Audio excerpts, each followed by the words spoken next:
Neste quarto vídeo do primeiro tutorial, eu vou querer levar as funcionalidades deste formulário, ou deste módulo, a um patamar um pouco mais elevado. Para o caso, vou querer criar dentro deste formulário uma listagem de artigos. Artigos de stock, que assim como no formulário prévio, vão exibir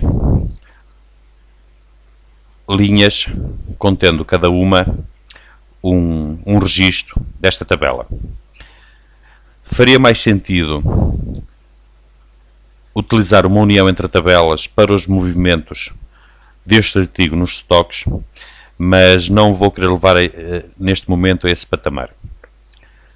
Para o caso, criei uma célula que vai conter esta listagem e como esta célula interage com a base de dados para recolher os dados dos artigos de stock, eu preciso criar uma instrução SQL nesse sentido. A tabela que vou chamar na instrução SQL vai ser a mesma tabela de artigos de stock. Vou selecionar todos os campos.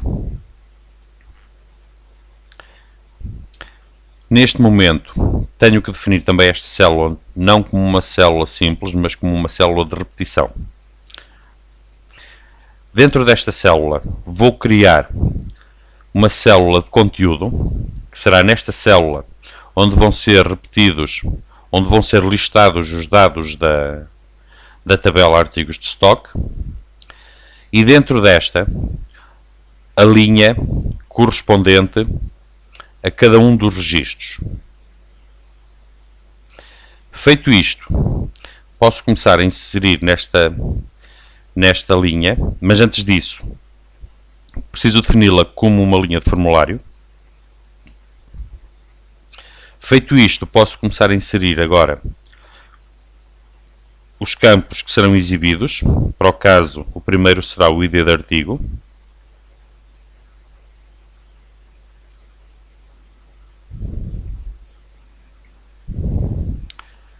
Vou querer nesta célula exibir, portanto, o artigo de stock, da tabela artigos de stock, com a mesma origem, exibindo o mesmo campo. Pretendo agora não recolher dados, mas apenas exibir os dados, ou seja, não permitir a edição aqui. Vou fazer isto para o campo de designação.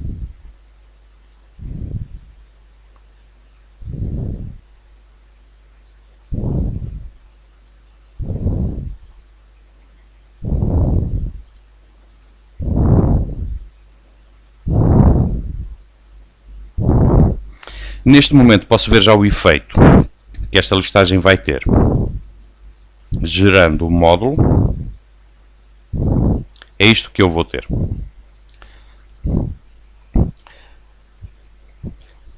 Posso incluir também outros campos, nomeadamente a área de stock, a secção e a subsecção. Neste caso, como a tabela de artigos de stock apenas armazena o campo código do artigo de stock e da secção e da subsecção, eu não vou querer que o utilizador veja este código, mas a designação que esse código tem na tabela correspondente. Para o caso, vou precisar criar uma instrução SQL que me permita ir buscar a tabela de secções a designação correspondente à secção para cada um dos artigos. Assim, recolhendo o campo secção da tabela artigos de stock, com origem no campo secção da tabela secções, exibindo o campo designação da tabela de secções, eu posso aceder aos dados da outra tabela. Vamos ver o efeito. Aqui está. A cada registro, na tabela de artigos de stock, exibe-me a designação da área de stock correspondente a esse artigo. Vou fazer isto para as três subdivisões dos stocks.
Vamos ver o efeito. Aqui está. Tenho uma listagem de todos os artigos com a correspondente área de estoque, secção e subsecção. Mas isto não é o suficiente. Por um lado, eu vou querer ordenar os artigos alfabeticamente, com base na designação, e vou querer filtrar, ou seja, obter os registros que correspondam a 3 campos ao valor escolhido nestes campos prévios, e vão ser aqueles que me vão aparecer unicamente na listagem. Para isso, eu tenho que voltar à instrução SQL que está na origem da listagem, vou ordenar o campo designação de forma ascendente, vou filtrar o campo secção com base no valor da célula 10, porque é aquela onde está o valor da área de stock. Há aqui um erro que é preciso corrigir, que não me exibe o ícone de filtragem, mas se eu entrar lá novamente, já me vai exibir.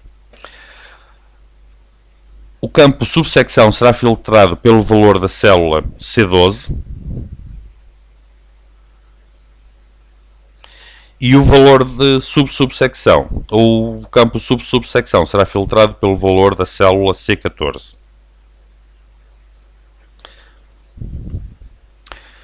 Além disso, antes disso, neste momento a listagem está filtrada com estes valores.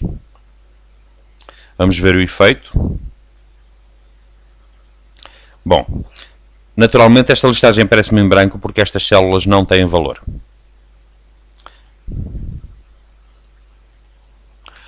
O que é que acontece? Escolhidos os 3 valores, deveria ser suficiente para me apresentar os dados, mas não. Eu preciso ainda ligar esta instrução SQL não só à tabela de artigos de stock, mas também às tabelas de secção, de subsecção e de subsecção. Feito isto, já deverá ter o efeito pretendido. Vamos ver o resultado.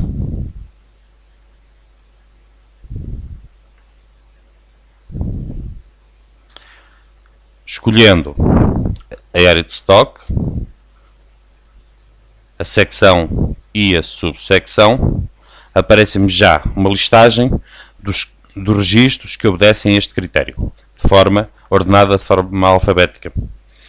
Se eu, por outro lado, escolher um artigo, naturalmente isso é o suficiente para carregar valores para estes 3 campos e a listagem aparecer-me já dessa forma. Se eu escolher outro artigo, naturalmente aparece-me já a listagem também com base nos valores obtidos aqui. Se por outro lado eu alterar a área, a secção e a subsecção, naturalmente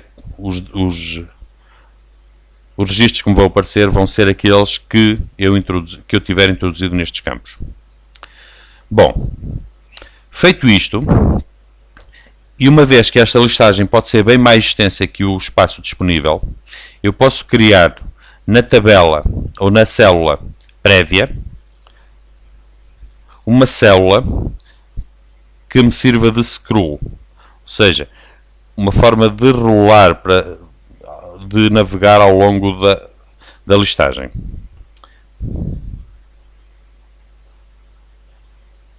Bom, vejamos o resultado.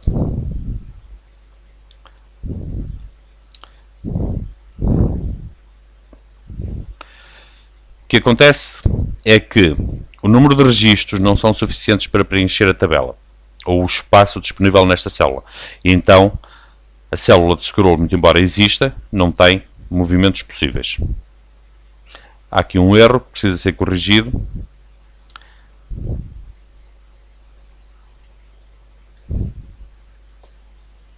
Aqui está o efeito. É isto que se pretende. Naturalmente faria mais sentido, em vez de ter esta listagem de artigos, ter os movimentos de estoques deste artigo. Isso significaria que a instrução SQL que foi colocada nesta célula não seria aquela que foi definida, uma mera listagem, uma mera recolha de dados da tabela de artigos de estoque ligada com os valores destas tabelas, mas uma união entre tabelas, nomeadamente uma união entre a tabela de vendas, uma tabela de compras, uma tabela de devoluções, uma tabela de deteriorações de estoques. Com isto termina-se o primeiro tutorial.